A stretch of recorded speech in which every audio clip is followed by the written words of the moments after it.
ముక్కోటి ఏకాదశి తిథి నాడు రెండు జరిగాయని చెప్తారు. ఒకటి అమృతం పాలసముద్రం నుండి పైకి రావటం, రెండు పరమేశ్వరుడు హాలాహలాన్ని భక్షణ చేయటం. పరమేశ్వరుడు లోకం కోసం హాలాహలాన్ని భక్షించాడు కాబట్టి ఆ రోజున ఏమీ తినకుండా ఉపవాసం ఉంటాము అంటారు శైవులు. అమృతాన్ని లోకం కోసం ఉత్పాదించి మహాకూర్మంగా పాలసముద్రంలో పడుకుని దేవతలకు అమృతాన్ని అందించి రాక్షసులను మోహిని రూపంలో నిగ్రహించాడు కాబట్టి శ్రీ మహావిష్ణువు కోసం ఉపవాసం చేస్తున్నాం అంటారు వైష్ణవులు.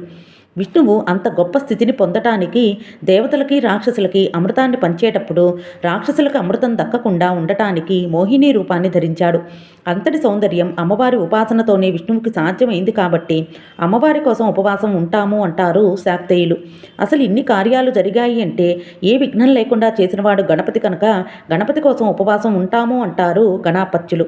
కనుక అన్ని సంప్రదాయాలకు చెందినవారు ఉపవాసం ఉంటారు కాబట్టి అంత పవిత్రమైన తిథి ముక్కోటి ఏకాదశి. శ్రీమాత్రే నమః.